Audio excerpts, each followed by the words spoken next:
Okay, here we go. All right, ladies and gentlemen, a formal welcome to Daily Power Parsha, aka Peachy Parsha, on Mondays, where we gather together and enjoy good food from the Spicy Peach. Great to have you guys with me here, live and local. Great to have you guys with me online.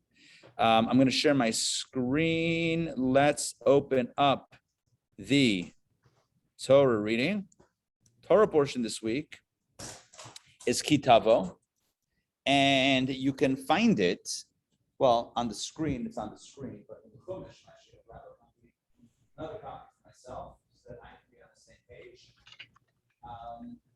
Let's see what page we're on. We're here. We're getting close to the end.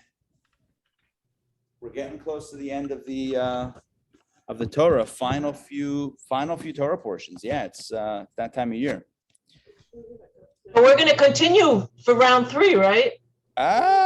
Hopefully that's the plan. Yeah. That's the plan. All right, 1294, 1295. If you have the Chumash, 1294, 1295, Parshas Ki Savo or Parshat Ki Tavo, depending on your pronunciation. Deuteronomy Chapter 26, verse number 1. It begins like this. It will be, or what will happen is, when you come into the land, when you enter the land which the Lord your God gives you for an inheritance, and you possess it and settle in it. So we have a bit of a different translation. What will happen is when you enter the land which the Lord your God is giving you as an inheritance, you shall take possession of it and settle in it. So here we have the opening statement, which is a statement that you'll find very often in the book of Deuteronomy, because Moses, just the context is, Moses is speaking to his people shortly before he passes away, and shortly before they're going to enter the land of Israel. And so he's telling them, Ki Tavo la'aretz, when you come to the land. So these are the laws that you need to know on the ground in Israel. I won't be there to tell you these things, so I'm telling it to you now. Don't forget. Keep these in mind. Do not forget. So what is the mitzvah? What is the first mitzvah? We have here the mitzvah of bikurim. Bikurim are the first fruits. So the Torah says, Moses tells the people, verse number 2, you shall take of the first of all the fruit on the ground. Again, page 1294, 1295, you should take the fruit of all the fruit on the ground, which you will bring from your land, which the Lord your God is giving you, and you shall put them into a basket and go to the place which the Lord your God will choose to have his name dwell there. Basically, you're a farmer. You take the first fruits, you put them, batena, you put them in a basket, and you go to the place that God will choose, which means Jerusalem. That refers to Jerusalem and the temple. And then what? So now you've got your basket, you've got your fruit in the basket. So now what do? Verse number 3, you shall come to the Kohen, to the priest, who will be serving in those days. And you should say to him the following. This is the declaration. I declare this day to the Lord, your God, that I have come to the land which the Lord swore to our forefathers to give us. So basically, the declaration is, I have come to the land that God promised Abraham, Isaac, and Jacob, etc. God promised to our people. And now this is, well, you didn't finish the declaration, but the first part of the declaration is, I've come to the land. That's opening statement number 1. Then verse number 4, the priest, the Kohen, will take the basket from your hand. And what does he do? He then waves it. Rashi says he waves it up and down and front, up, down, right, left, front, back. Maybe not that order, maybe a different order, but all 6 directions. Boom, boom, boom, boom, boom, boom. Kind of like when we shake the lulav in the esrog, in the sukkah, you go all 4 directions, right? All 6 directions, 4 directions plus up and down. So the same thing is done here with the basket of the fruit. And then the Kohen takes the basket from your hand and he lays it before the altar of the Lord your God. He places it before the altar of God your God. So he takes the basket with the fruit and puts it in front of the altar. Now, what was the altar? Just to remind us, the altar was the place where the sacrifices were brought. So it had a ramp up and it was a platform, and that's where all the offerings were brought. Let's continue. Verse 5, the declaration continues. So there was again, the farmer brings the basket and says, I've come to the land that God promised. The Kohen waves the basket with you, takes the basket from you, and now you're the farmer, you make another declaration. You continue the declaration. Verse number 5.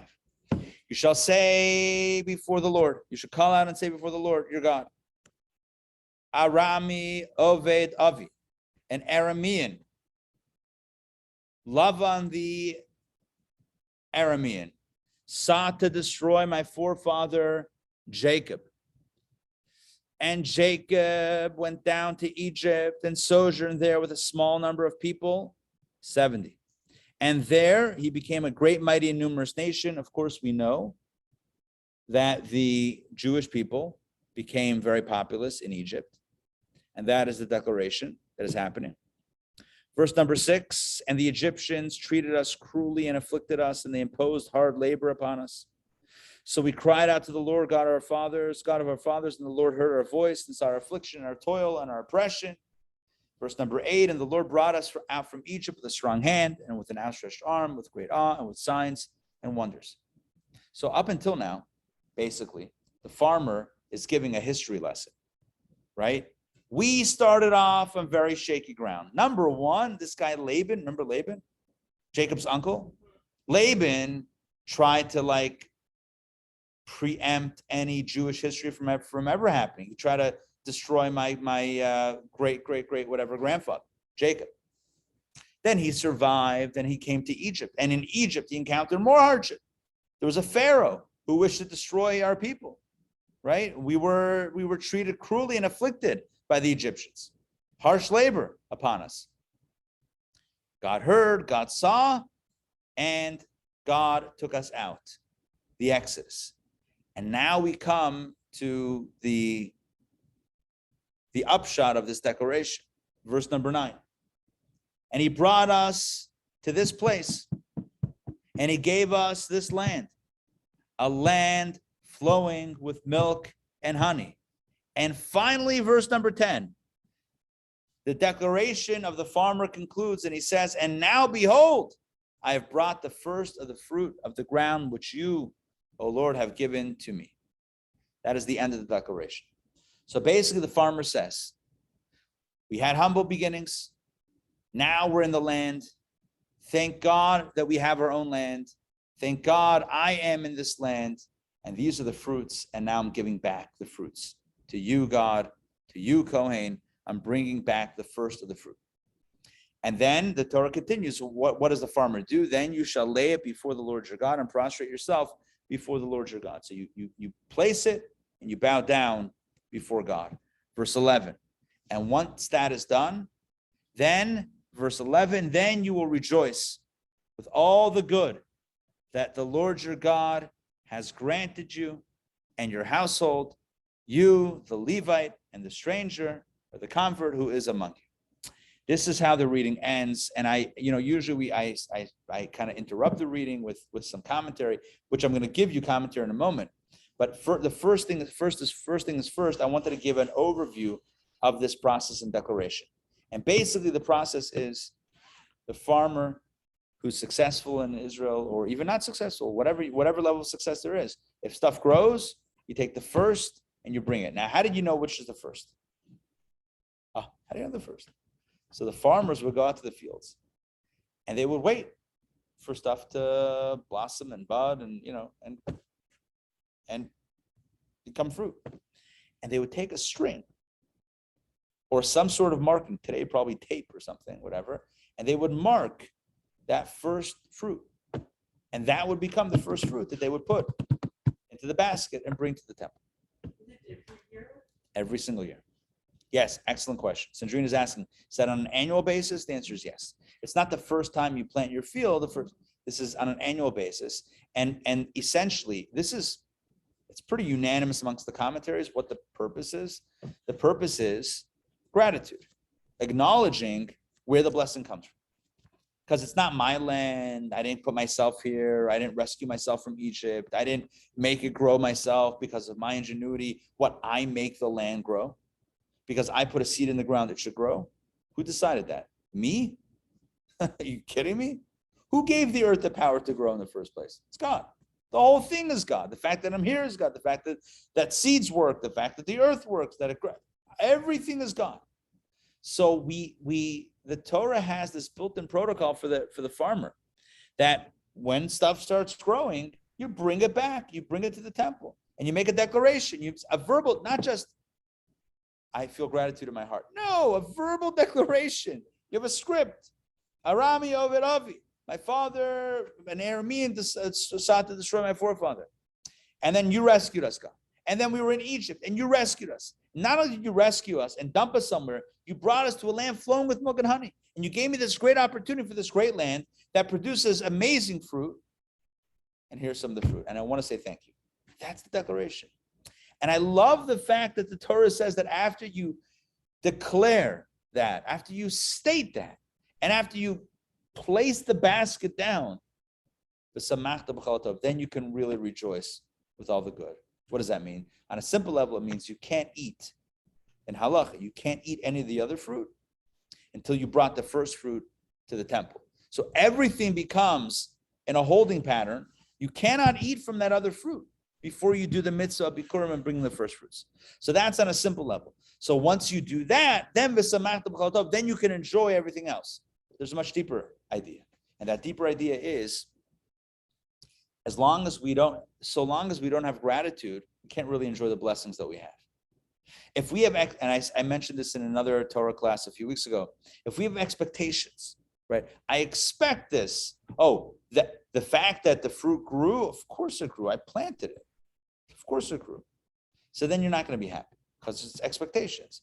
The best that can happen is meeting expectations, and the worst is your expectations aren't met, and then you're unhappy. But what's producing happiness, right? As long as we hold on to expectations, then wherein lies the happiness? What sparks the joy, right? If it works out, obviously it was supposed to. If it doesn't, I can't believe it didn't work out. So then where is the joy at? What about the 7th year? Good. The 7th year reminds us who's really in charge. Good. That's another way agriculturally. And we should remember that Jews then in ancient Israel, or I mean they weren't yet there, but about to go into ancient Israel, were going to become a very agricultural society. Most Jews were essentially farmers, right? Most were working the land and living off the land. I mean, you had some that were seafaring merchants. Famously, Zebulun, their trade was to be a seafaring merchant, to be seafaring merchants. But by and large, the Jews were very much agriculturally based, land-based. And so there are many reminders of God within the work. The first fruit, bring to God, give to the Kohen. Is there an equivalent in today's non-agrarian? Yeah, what's the equivalent? Prayer, hopefully. Right? We pray every day, 3 times a day, to remind ourselves of where the blessings are coming from.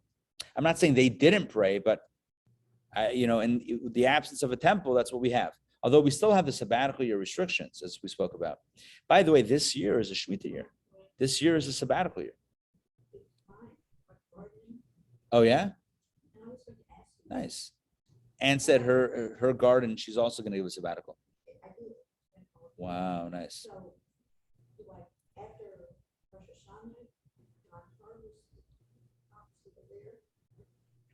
I mean, look, you don't have restrictions outside of Israel. The restrictions are in Israel. So it depends on whatever you decide. And it's like, these are your rules. I mean, it's like, in Israel, when do they start going at it? I don't know. I would have to look up the current protocol of how they're doing it. I'm not sure. You could probably Google it and find out. But yeah, the sabbatical year was another form agriculturally of reminding ourselves where the blessings are coming from. This one, though, for me, it's really about that last line, verse 11, V'samachta b'chol hatov. What sparks Mary Marie Kondoing this conversation. What sparks joy, right? What sparks joy? What sparks joy is when we recognize that we're not owed anything. Life doesn't owe us anything, right? We deserve it. Everything goes downhill once we decide we deserve something. The moment we decided we deserve something, that's when everything, relationships, happiness, everything goes right downhill. When we live in wonder of like, this is amazing. Like, I don't deserve life. I'm so grateful for having life, for being able to take a breath, being able to whatever it is that we have, right? When I live in wonder, I'm living with happiness. This is embedded in the cycle of agriculture, in the life, the annual life of a farmer, is this wonder where you remind yourself, and verbally, it's not enough to think it in your head, because thoughts in your head only go so far to like impact you. There's a power in verbalization. We know this today, right? If you self-help books will tell you to write something down, to create a gratitude journal, or to look in the mirror and actually say what you're grateful for, right? These are things that are ancient Torah ideas. You take the fruit, you go to the temple, and you make a declaration. And you remind yourself of how precarious the origins were and how blessed you are today. And that God is the one who's giving you the blessing. When we were looking for Airbnb in Israel, I remember that a lot were saying you will have a basket of fruit when you arrive. So maybe it's related. Sandrine is saying that when she was looking into booking an Airbnb in Israel, so there were several of them, many of them that were talking about one of the perks of booking is that you get a basket of fruit upon arrival. It seems like it's an ancient ancient way to extend whatever it is.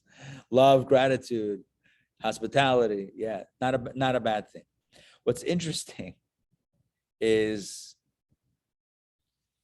there's an interesting law regarding the basket itself, right? The Talmud asked the question, what happens with the basket? So you brought the first fruits, you had to bring it in a basket. So you brought the fruit in a basket. So when you're done, who gets the basket?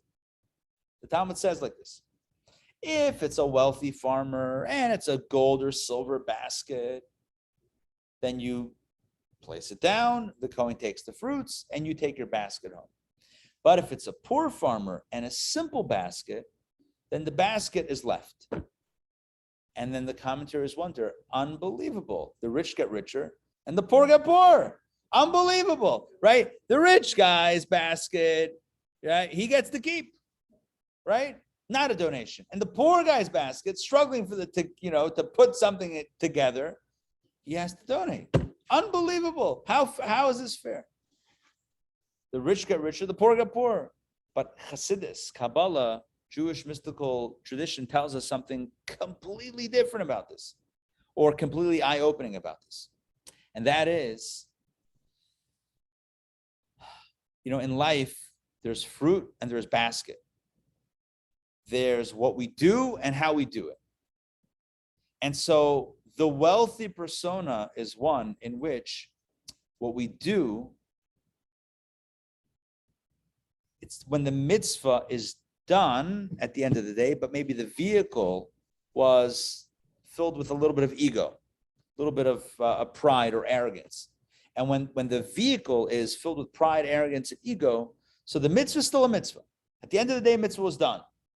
But you don't give the basket. The basket's not holy. The basket would be the vehicle in this case. The vehicle of the ego is the wealthy ego. In other words, the big ego. I'll give a simple example. Somebody helps, I'm going to give like a vague example now. Somebody helps someone else out, but they do it for self-interest. So did they do a mitzvah? Sure, they did a mitzvah. They helped someone, let's say, needs help packing boxes to move. So you helped them. Done. You did a mitzvah. It's not a question. You did a mitzvah. But let's say you did it for your own self-interest. Okay, so the vehicle is not so holy. The end result is holy. The vehicle is not so holy. So what What elevates to become a mitzvah? Only what you did and not how you did it. Fine. That's like the basket. That's a basket where the fruits are holy, the fruits are the offering, but you take back your basket because that's your ego. The gold or silver basket, it's the one adorned with wealth and riches. That's ego and that's yours. But when we do a mitzvah like the pauper, like the poor person, in other words, you do it in a way of sincerity and simplicity, right? We do it in a way of humility. We don't do it in a way of arrogance. So in that case, even the vehicle, the method, how you did the mitzvah is also holy. And that also elevates as an offering to God. Anyway, something to think about. So again, on a simple level, yeah, you take the poor person's basket and you leave the rich person's basket. Doesn't seem fair. On a deeper level, what it means is that when we do a mitzvah from a place of poverty, in other words, from a place of humility, then everything about the experience is holy. Not only the fruit, but also the basket. The way we deliver the mitzvah also becomes holy. As opposed to when we do a mitzvah out of wealth and arrogance, then it becomes a little bit different. What we did is good, but how we did it maybe not so holy. Does that make sense at all about the basket? Yeah. Remind me which part of the one of the four. That's right. Sandrine reminded me in the movie Geula, Redemption. Yeah. No, it's good. Yeah. So there was a guy that was struggling financially, and it was a group of friends that were partnering together to help out this guy. And one of them was, doing some stuff financially to help this guy, but kind of orchestrated in a way where he didn't know that it was coming through this guy, which is nice, but part of him was doing it for himself, not only to help out the other guy.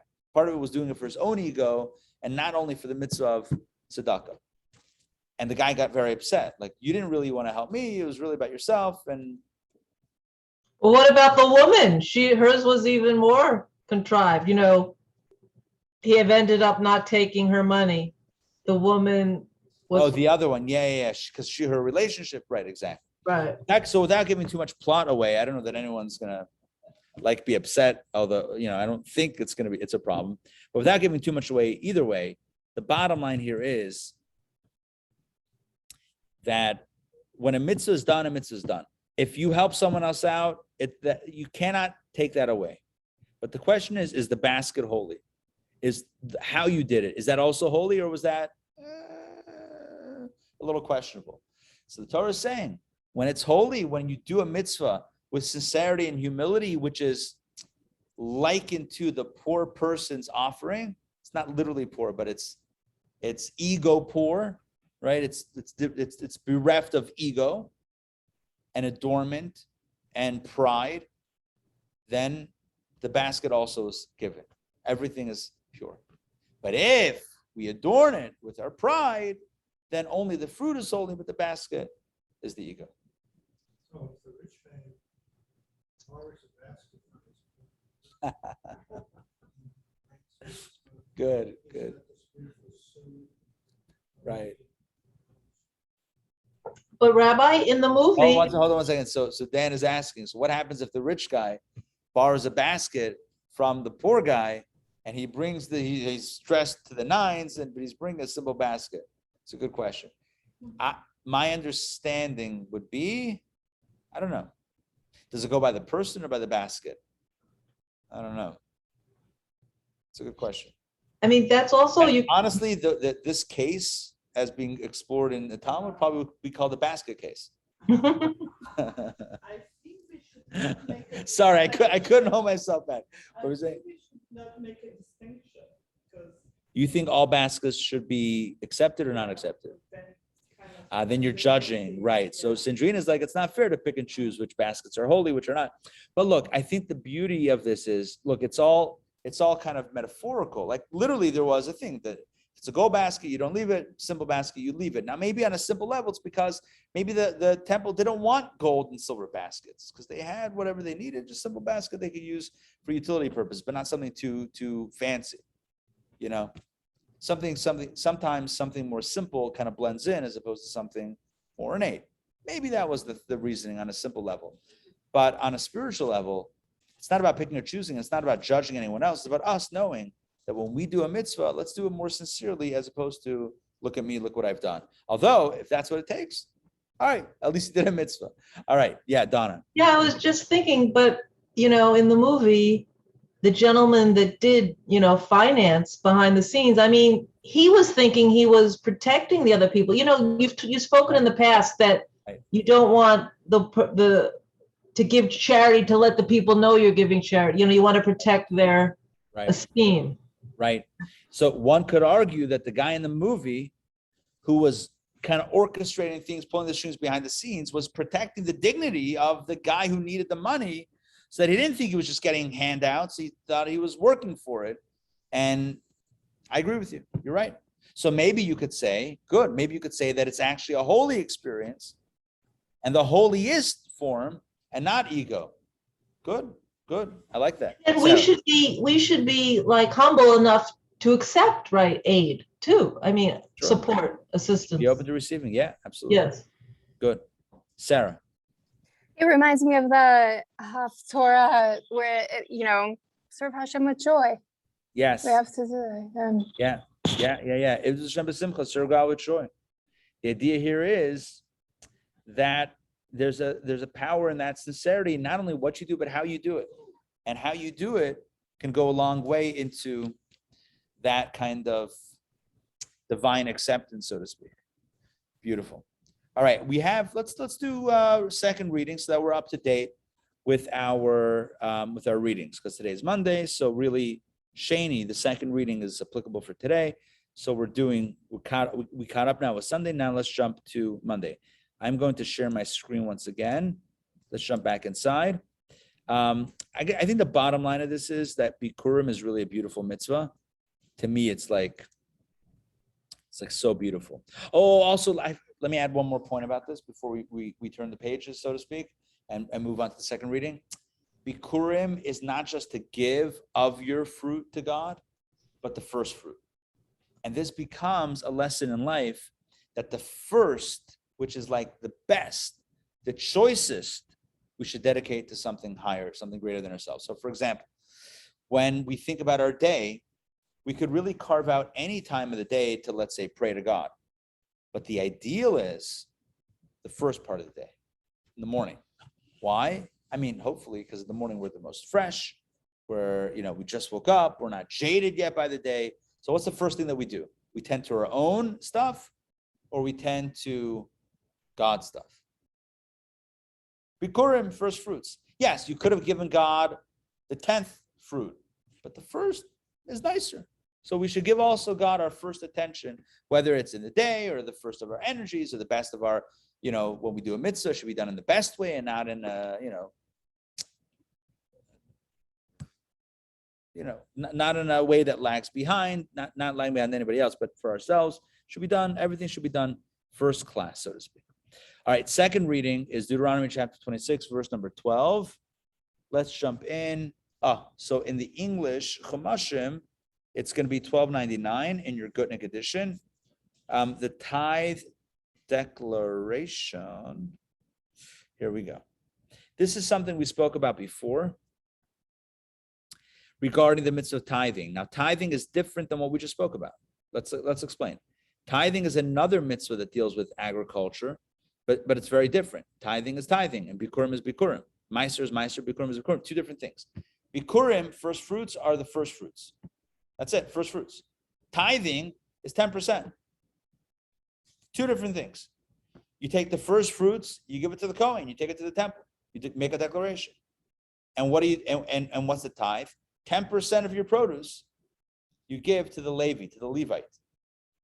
Okay? Now, I explained a few weeks ago when we talked about this then, that there's, of the 7-year cycle, so the 7th year is out because it's not yours, right? 7th year is God's. But for the 6 years of the 7-year cycle that you're working your land, it breaks down like this. Year 1 and 2, and so years 1 and 2, and 4 and 5. I'm having trouble with the fingers. But 1 and 2 and 4 and 5 have the same protocol, and years 3 and 6 have the same protocol. What's the protocol? So year 1 and year 2 and year 4 and year 5, you give the first 10% to the Levi, and the second 10%, you do another 10%, and you take it to Jerusalem to enjoy yourself. You enjoy it, you eat it, or you sell it, and then you buy food in Jerusalem based on those proceeds. You eat it, you enjoy it, you connect with the temple, and you do some spiritual things also while you're there, and you support the economy, the local economy, all that good stuff. So that's called Meiser Rishon and Meiser Sheni. Meiser Rishon, the first tithe, and the second tithe. So tithe number 1 is always to the Levite. Tithe number 2 is to self in the first, second, fourth, and fifth year. And the third and sixth year, the second Meiser, the second tithe, goes to the ani, goes to the poor person. So it goes like this. The first tithe to the Levite, second tithe for you, years 1, 2, 4, 5. First tithe to the Levite, second tithe to the poor in years 3 and 6. That's what we're about to pick up on in this very next reading. And I'm going to now switch to reading from the Chumash because it's going to give some really good commentary in the parentheses. So stay with me. You can follow along in for if you're online, you can follow along with the text over here, and just you'll hear how we're adding a little bit of commentary interspersed in the translation. When you have reached the eve of Passover on the 4th year of the tithing cycle, which is the end of the period when you may separate all the tithes of your produce for the 3rd year, a year when only the first tithe is separated, which you will give to the Levite. And instead of separating the second tithe, which is eaten in Jerusalem, you shall separate the tithe for the poor, which you will give to the convert, the orphan, and the widow, so that they can eat to their satisfaction in your city. So after all of this is done, all of that was verse 12. It's a lot of interspersed text. All that was verse 12.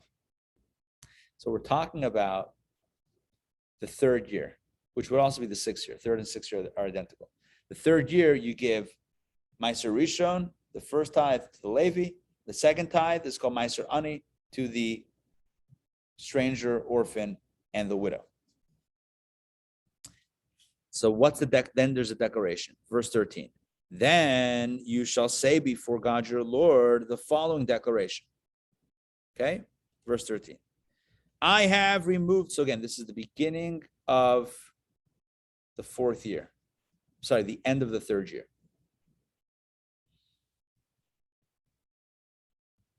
By the way, and it seems like the cycle may begin and end around Passover. Maybe. Don't quote me on this. But it says here, eve of Passover. So when you've reached the eve of Passover on that 4th year, maybe you had like a 6-month grace period, though. I don't know. I'm not sure.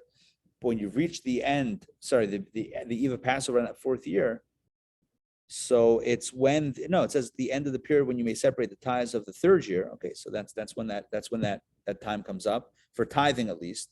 So then you say the following declaration. I have removed the holy portion, the second tithe, and the 4th year fruits. I've removed them from the house.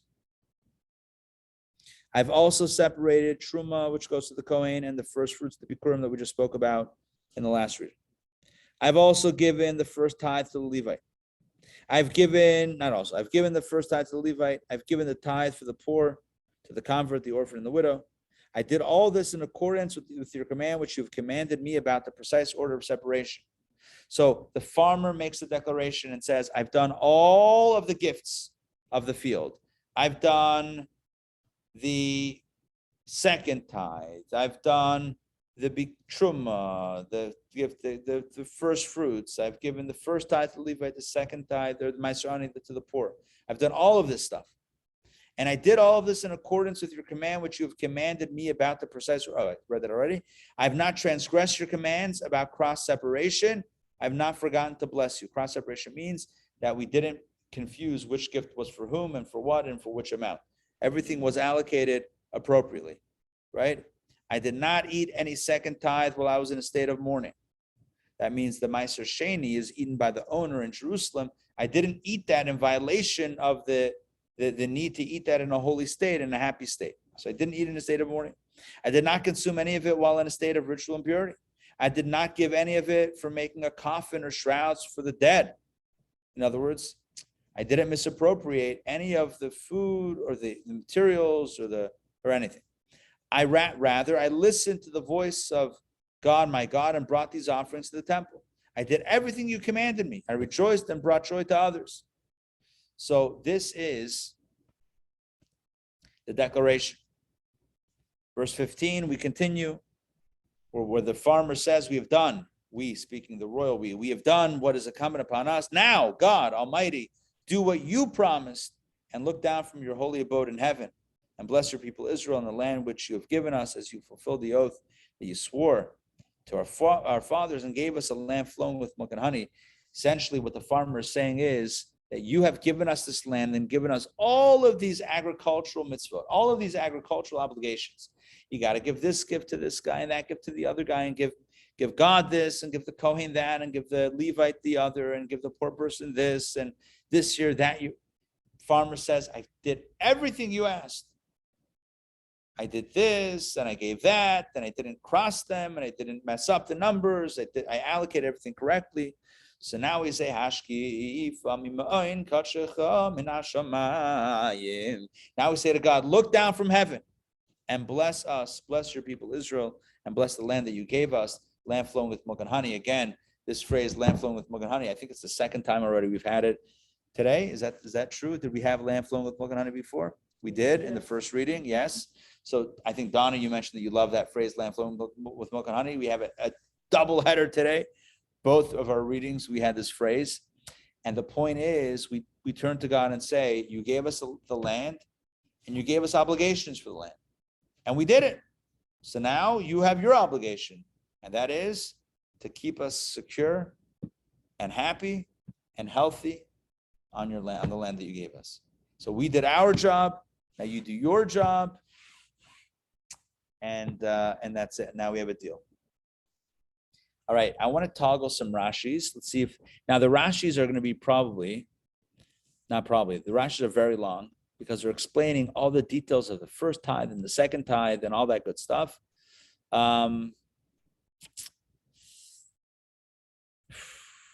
Yeah.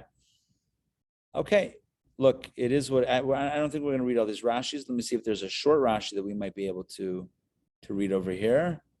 No,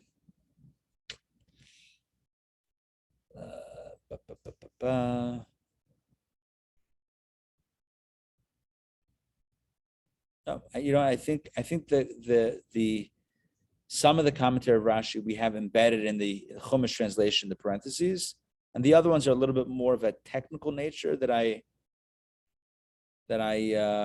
don't think we should jump into right now, because it's going to take too much away from the core idea.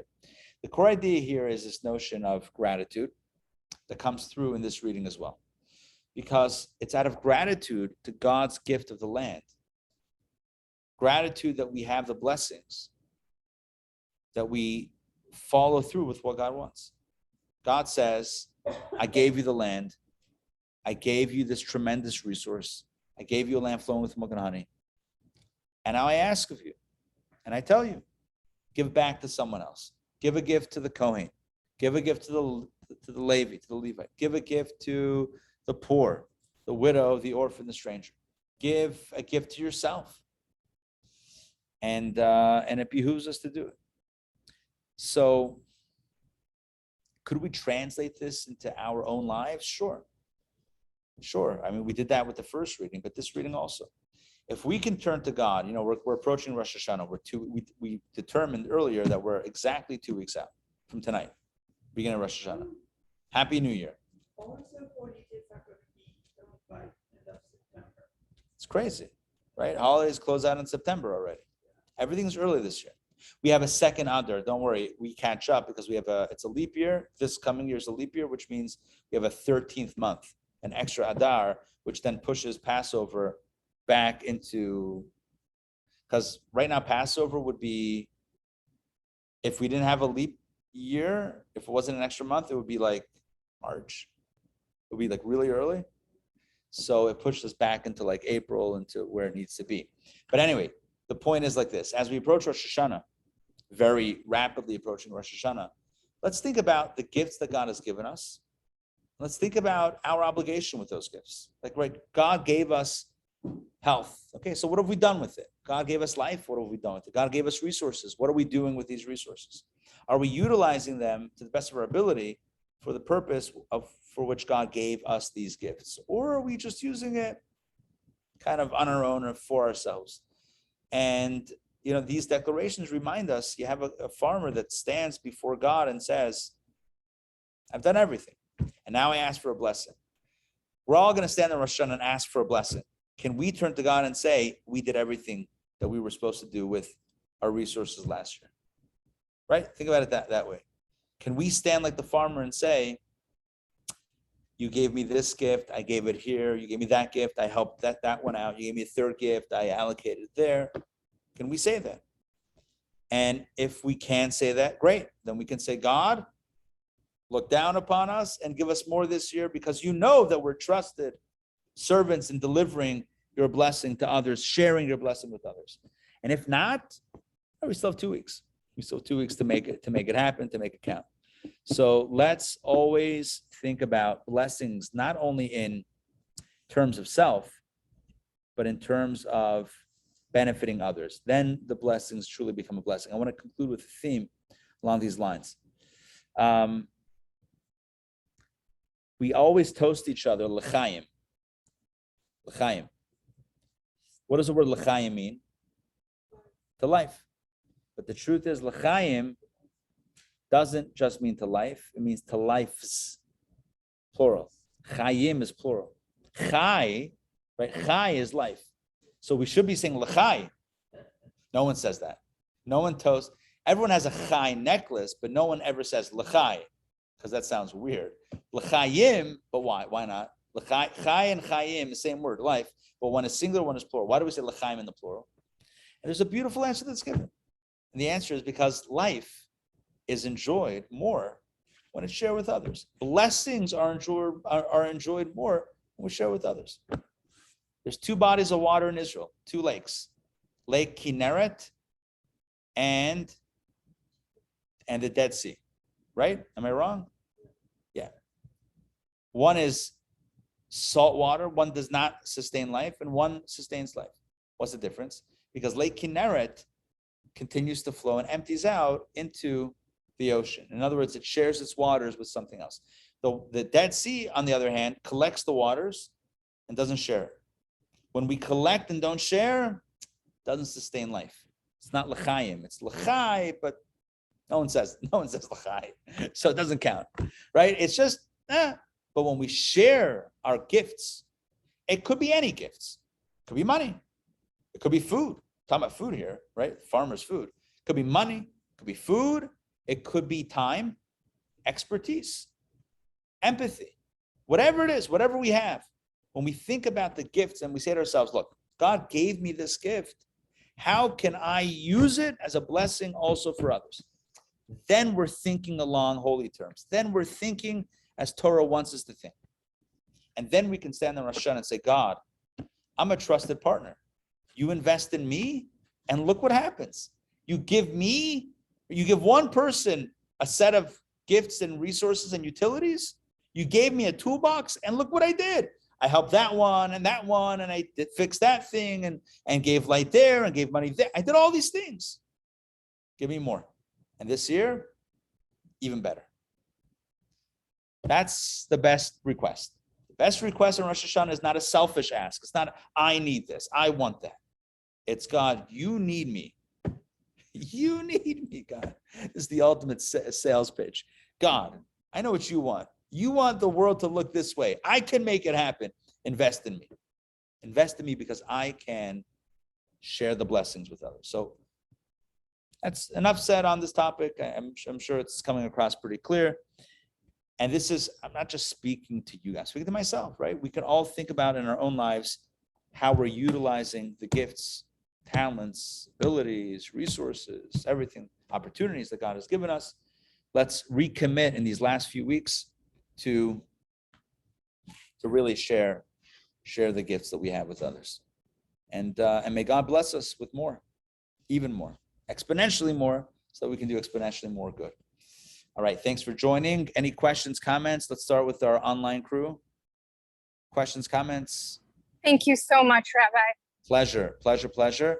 Let me mention this. We have a brand new series starting tomorrow night called 60 Days with Mrs. Nomi Freeman. She's an incredible teacher, a gifted teacher. Each session is going to explore the time period that we're in, the month of Elul, the month which we're in right now, the upcoming month of Tishrei. It's going to be filled with study and a guided meditation. So join us starting tomorrow night, 8 p.m. More information on our website, intownjewishacademy.org. And then also we have a week from tonight in person. And also a week from tonight, we have our also in person shofar factory. So you can actually create your own shofar out of a real ram's horn. You take a ram's horn and you saw it, drill it, sand it, polish it. What's the word I'm looking for now? Shellac. You shellac things. I think shellacked. Yes, you paint it or whatever. It's painted with something, finished. We're not going to reveal the exact materials because I don't actually know. I'm not doing it myself. We have a guy coming in to lead the workshop, a friend of mine. He is the J Crafts guy who does these types of hands-on workshops. So he's going to be doing the shofar factory next Monday night. What time? I think we called it for 7 or 7:30. You can check the website for more information, but join us for, it's going to be, especially when we're done with it, it's going to be a blast. Proceed to groan like, ay, blast. Yeah. Anyway, I hate to toot my own horn, but it is time also to blow the shofar. So let's, I tried it, right? I tried it. Looks like we have a shofar here. This is not my own personal instrument, but it should get the job done. It looks pretty much similar. So let's do it. There's a tradition this time of year. It looks the same, right? It's not mine though. No, like mine, like from yesterday, whatever. All right, here we go. Have to get into position. Joking.